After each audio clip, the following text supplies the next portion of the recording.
السلام علیکم۔ آج کی اس کلاس میں ہم کلاس 10th کا سبق نمبر 16 مکمل کریں گے۔ یہ ایک نظم ہے جس کو لکھنے والے ہیں علامہ اقبال۔ آئیے ان کے بارے میں آپ کو تعارف کروا دیتے ہیں۔ علامہ اقبال اردو کی ایک بہت بڑی شخصیت ہے، جیسا کہ آپ سبھی جانتے ہیں کہ ایک بہت عظیم شاعر ہیں۔ علامہ اقبال ایک ایسی شخصیت ہیں جنہوں نے نہ صرف شاعری کی بلکہ پوری قوم کو جگانے کا کام کیا۔ ان کی شاعری میں خودی، ہمت اور آگے بڑھنے کا پیغام ملتا ہے۔ ان کی خودی کی شاعری بھی ہے: خودی کو کر بلند اتنا کہ ہر تقدیر سے پہلے خدا بندے سے خود پوچھے بتا تیری رضا کیا ہے۔ چاہتے تھے علامہ اقبال کیا چاہتے تھے؟ علامہ اقبال چاہتے تھے کہ انسان اپنے اندر کی طاقت کو پہچانے اور کبھی بھی ہار نہ مانے۔ تو ان کی ولادت کب ہوئی تھی؟ ان کی ولادت 1877 میں ہوئی تھی اور ان کی وفات 1938 میں ہوئی تھی۔ اقبال کا شمار اردو کے بلند مرتبہ شاعروں اور مفکروں میں ہوتا ہے، یعنی بہت ہی بلند مرتبہ یہ شاعر ہے۔ اور مفکر یعنی فکر کرنے والا، یعنی کہ قوم کی فکر کرنے والے۔ وہ سیالکوٹ میں پیدا ہوئے۔ کہاں پیدا ہوئے؟ سیالکوٹ میں۔ انہی کے ساتھ ساتھ فیض احمد فیض بھی کہاں پیدا ہوئے تھے؟ سیالکوٹ میں۔ یعنی کہ یہ دو ایسے شاعر ہیں جن کی پیدائش سیالکوٹ میں ہوئی تھی۔ اپنے خیالات کی گہرائی اور شعری صلاحیت کی وجہ سے ان کا نام دنیا بھر میں مشہور ہے۔ انہوں نے بچوں کے لیے نظمیں کہی ہیں۔ ان کی شاعری دنیا کی عظیم شاعری میں شمار کی جاتی ہے۔ اقبال اردو کے بڑے فلسفی شاعر ہیں، یہ ایک فلسفی شاعر بھی ہیں۔ بچوں کے لیے انہوں نے جو نظمیں لکھی ہیں ان میں بچے کی دعا، قومی ترانہ، پہاڑ اور گلہری، جو ہمارے آج کا سبق ہے پہاڑ اور گلہری، یہی آج ہم پڑھیں گے، جگنو، ہمدردی، پرندے کی فریاد اور ماں کا خواب وغیرہ بہت مقبول ہوئیں۔ ان نظموں کے ذریعے اقبال نے بچوں میں بلند خیالی، ایمانداری اور سچائی، محبت، بھائی چارہ، انصاف، بلند کرداری، ہمدردی، انسانی جذبہ، مل جل کر ساتھ رہنے اور ایک دوسرے کی مدد کرنے جیسی صفات پیدا کی ہیں۔ یعنی جو نظمیں اقبال نے لکھی ہیں ان کا مقصد کیا تھا؟ بچوں کے اندر ایمانداری پیدا کرنا، محبت کے ساتھ پیش آنا، ایک دوسرے کے ساتھ مل جل کر رہنا اور انسانی جذبہ، یعنی کہ ان کی نظمیں ایسی ہیں جن کو پڑھنے کے بعد انسان کیا ہے، خود کو بدلنے پر مجبور ہو جائے، یعنی خود میں اقبال کی کئی کتابیں اردو کے علاوہ فارسی اور انگریزی میں بھی شائع ہو چکی ہیں اور ان کی شاعری کے ترجمے دنیا کی بہت سی زبانوں میں کیے گئے ہیں۔ نظم ہے پہاڑ اور گلہری۔ تو یہ جو نظم علامہ اقبال نے لکھی ہے، اس نظم میں علامہ اقبال نے مکالمہ کے انداز میں لکھی ہے یہ نظم۔ تو اس نظم میں انہوں نے یہ پیغام دیا ہے کہ قدرت کے کارخانے میں کوئی چھوٹا یا بڑا نہیں ہوتا، اللہ ہر کسی کو کسی نہ کسی مقصد کے لیے بناتا ہے، یعنی کوئی بھی چیز، تو ہمیں کیا ہے، کسی کو چھوٹا یا بڑا نہیں سمجھنا، تکبر نہیں کرنا۔ تو اس نظم کو دیکھتے ہیں: کوئی پہاڑ یہ کہتا تھا ایک گلہری سے، تجھے ہو شرم تو پانی میں جا کے ڈوب مرے، ذرا سی چیز ہے اس پر غرور کیا کہنا، یہ عقل اور یہ سمجھ یہ شعور کیا کہنا، خدا کی شان ہے ناچیز چیز بن بیٹھی، جو بے شعور ہوں یوں باتمیز بن بیٹھی۔ تو دیکھتے ہیں ان کی تشریح کیا ہے۔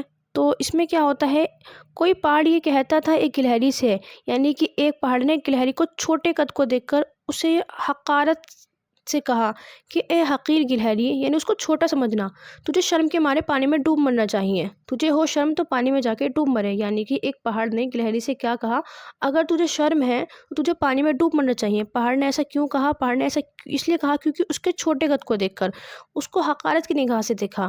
ذرا سی چیز ہے اس پر غرور کیا کہنا، عقل اور یہ سمجھ یہ شعور کیا کہنا، ذرا سی چیز ہے اس پر غرور کیا کہنا، یعنی کہ تو ذرا سی تو ہے مگر اس قدر اتراتی ہے، اپنے کو عقل مند اور سمجھدار اور باشعور سمجھتی ہے۔ یہ کون کہتا ہے؟ پہاڑ کہتا ہے گلہری سے، یعنی کہ گلہری کی اور پہاڑ کی آپس میں گفتگو چل رہی ہے اور پہاڑ کیا ہے، خود کو بڑا سمجھ رہا ہے اور گلہری کو حقیر یعنی چھوٹا جان رہا ہے۔ خدا کی شان ہے ناچیز چیز بن بیٹھی، جو بے شعور ہوں یوں باتمیز بن بیٹھی۔ کہتی ہے گلہری، کیا کہتی ہے گلہری؟ کہتے ہیں یہ تو خدا کی شان ہے کہ گلہری جیسی ناچیز بھی تراننے لگی ہے، جو بالکل بے شعور ہے، جس میں عقل ہی نہیں ہے، وہ خود کو بڑی باتمیز سمجھتی ہے۔ یہ گلہری پہاڑ کو جواب دیتی ہے: تیری بساط ہے کیا میری شان کے آگے، زمین ہے پست میری آن بان کے آگے، جو بات مجھ میں ہے تجھ کو وہ ہے نصیب کہاں، بھلا پہاڑ کہاں جانور غریب کہاں۔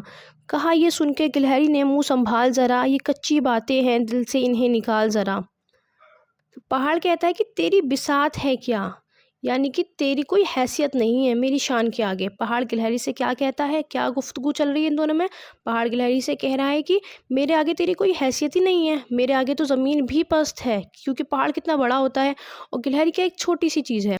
یہ کون کہتا ہے؟ یہ پہاڑ کہتا ہے زمین ہے پست میری آن کے آگے، یعنی زمین بھی کیا ہے، میری آن کے آگے، میری شان کے آگے کیا ہے، پست ہے۔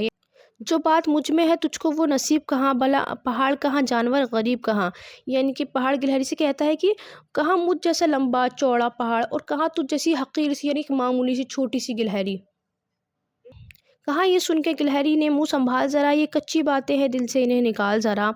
یعنی کہ گلہری نے یہ سن کر، یعنی کہ جب اس نے اس سے کہا کہ جو بات مجھ میں ہے وہ تجھ کو کہاں نصیب، بھلا پہاڑ یعنی اتنا بڑا لمبا چوڑا پہاڑ کہاں، اور کہاں چھوٹا سا جانور چھوٹی سی گلہری کہاں. تو یہ سن کر گلہری نے کیا کہا، گلہری نے کہا کہ پہاڑ کی چھوٹی چھوٹی جو باتیں تھی، چھوٹی باتیں، ان کو کہا کہ گلہری نے اس سے کہا کہ اے نادان پہاڑ یعنی اے ناسمجھ پہاڑ، منہ کو سنبھال کر بات کر. یہ چھوٹی باتیں ہیں جو تو کر رہا ہے اور بالکل غلط ہیں، انہیں اپنے دماغ سے نکال ذرا. جو میں بڑی نہیں تیری طرح تو کیا پرواہ نہیں ہے، تو بھی تو آخر میری طرح چھوٹا. ہر ایک چیز سے پیدا خدا کی قدرت ہے، کوئی بڑا کوئی چھوٹا، یہ اس کی حکمت ہے. تو گلہری کیا کہتی ہے، گلہری کہتی ہے کہ اگر میں تیری طرح بڑی نہیں ہوں تو مجھے اس کی کوئی پرواہ نہیں ہے، کیونکہ تو بھی تو میری طرح چھوٹا نہیں ہے. تو گلہری اسے جواب دیتی ہے کہ اگر میں تیری طرح بڑی نہیں ہوں تو بھی تو میری طرح چھوٹا نہیں ہے. تو کیا ہے، خدا نے ہر ایک کو بنا کر اپنی قدرت اور حکمت ظاہر کی ہے. تو کیا ہو رہا ہے کہ پہاڑ اور گلہری کے اندر دونوں کی بات چیت ہو رہی ہے. گلہری پہاڑ کو حقیر سمجھ رہا ہے، کمزور سمجھ رہا ہے اور تکبر میں ڈوبا ہوا ہے. یہ نظریہ ان کا، یہ جو علامہ اقبال کا ہے، یہ پہاڑ اور گلہری کے لیے نہیں ہے، یہ کس کے لیے ہے، یہ ان کا جو نظریہ ہے یہ قوم کے لیے ہے، جو اپنے آپ کو بڑا سمجھتے ہیں، جو لوگ خود کو بہت زیادہ بڑا سمجھتے ہیں، خود کے آگے کیا سمجھتے ہیں، دوسروں کو بہت کمتر سمجھتے ہیں. علامہ اقبال کیا پیغام دے رہے ہیں، علامہ اقبال پیغام دینا چاہتے ہیں کہ نہ ہمیں بڑا ہونے پر تکبر کرنا ہے اور نہ چھوٹے ہونے پر شرم کرنی ہے. اللہ تعالیٰ جیسا چاہے وہ ہمیں ویسا بنا دے، جیسا ہم سے چاہے ویسا کام لے لے. ہر ایک چیز سے پیدا خدا کی قدرت ہے، کوئی بڑا کوئی چھوٹا، یہ اس کی حکمت ہے، یعنی اللہ تعالیٰ کی حکمت ہے. کوئی چھوٹا ہے کوئی بڑا ہے، تو ہمیں کیا کرنا ہے، نہ بڑے ہونے پر تکبر کرنا ہے، نہ چھوٹے ہونے پر کوئی شرم کرنی ہے. اللہ تعالیٰ نے اپنی حکمت سے کسی کو چھوٹا اور کسی کو بڑا بنایا ہے. بڑا جہان میں تجھ کو بنا دیا اس نے، مجھے درخت پہ چڑھنا سکھا دیا اس نے. قدم اٹھانے کی طاقت نہیں ذرا تجھ میں، نری بڑائی ہے خوبی ہے اور کیا تجھ میں، خوبی ہے اور کیا تجھ میں. جو تو بڑا ہے تو مجھ سا ہنر دکھا مجھ کو، یہ چھالیاں ہی ذرا توڑ کر دکھا مجھ کو. نہیں ہے چیز نکمی کوئی زمانے میں، کوئی برا نہیں قدرت کے کارخانے میں. تجھ کو بنا دیا اس نے، مجھے درخت پہ چڑھنا سکھا دیا. تو گلہری کیا کہہ دیا پہاڑ سے کہ اگر تجھے بڑا بنا دیا تو مجھے بھی تو پہاڑ پر چڑھنا سکھا دیا، مجھے بھی تو درخت پر چڑھنا سکھا دیا. اگر اس نے دنیا میں تجھے بڑا بنایا ہے تو مجھے بھی درختوں پر چڑھنا سکھایا ہے. تو صرف لمبا ہے چوڑا ہے، لیکن تجھ میں کوئی صفات نہیں ہے، کوئی طاقت بھی نہیں ہے کہ تو ایک قدم بھی چل سکے. قدم اٹھانے کی طاقت نہیں ذرا تجھ میں، یعنی تجھ میں اتنی طاقت بھی نہیں ہے کہ تو ایک قدم آگے بڑھا سکے. یعنی بڑائی ہے خوبی ہے اور کیا تجھ میں، یعنی صرف اور صرف بڑائی ہی بڑائی ہے، اتنی طاقت نہیں ہے کہ تو ایک قدم بھی چل سکے. تیرے اندر بڑائی کے علاوہ خوبی بھی نہیں ہے.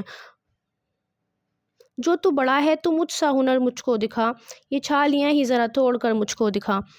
تو اس میں کہہ رہے ہیں کہ اگر تو خود کو بڑا سمجھتا ہے تو یہ ذرا سی چھالیاں ہیں، انہیں ہی توڑ کر دکھا دے. یعنی گلہری پہاڑ سے کہہ رہی ہے کہ یہ چھالیاں ہی توڑ کر دکھا دے، اگر اتنی طاقت ہے، اگر تو مجھ سے بڑا ہی ہے، تو اگر تو خود کو بڑا سمجھتا ہے تو. ہے چیز نکمی کوئی زمانے میں، کوئی برا نہیں قدرت کے کارخانے میں. یعنی کہ قدرت کے کارخانے میں نہ تو کوئی برا ہے اور نہ ہی کوئی نکما ہے. یعنی اللہ تعالیٰ نے جو بھی چیز بنائی ہے، جس کو بھی بنایا ہے، کسی نہ کسی مقصد کے لیے بنایا ہے. اللہ تعالیٰ جس سے جیسا کام لینا چاہے، کسی سے چھوٹا کسی سے بڑا، یہ اس کی حکمت ہے، یہ اس کی اللہ تعالیٰ کی مرضی ہے. تو اس کا نظم کا مرکزی خیال کیا ہوگا، تو اس نظم کا مرکزی خیال کیا ہوگا کہ اقبال نے اپنی نظم، یہ جو ایک پہاڑ اور گلہری ہے، ان میں ایک دونوں کے مکالمے کو پیش کیا، یعنی گفتگو کو پیش کیا ہے. یہ بتانے کی کوشش کر رہے ہیں کہ کائنات کی ہر شے اپنی جگہ اہم ہے. یعنی کائنات میں جتنی بھی چیزیں ہیں، جتنے بھی لوگ ہیں، جتنے بھی انسان ہیں، وہ کیا ہے، اپنی جگہ کیا ہے، اہم ہیں. کوئی چیز چھوٹی ہو یا بڑی، ہر چیز کی اپنی اہمیت ہے. قدرت کے کارخانے میں نہ تو کوئی چیز نکمی ہے اور نہ ہی بڑی ہے. خدا نے ہر چیز کو مصلحت اور حکمت کے تحت بنایا ہے. تو اس نظم کے ذریعہ علامہ اقبال نے اونچ نیچ سے دور رہنے کا بھی درس دیا ہے. تو ہمارا سبق مکمل ہوتا ہے. ملتے ہیں آپ سے نیکسٹ کلاس میں. Thank you for watching.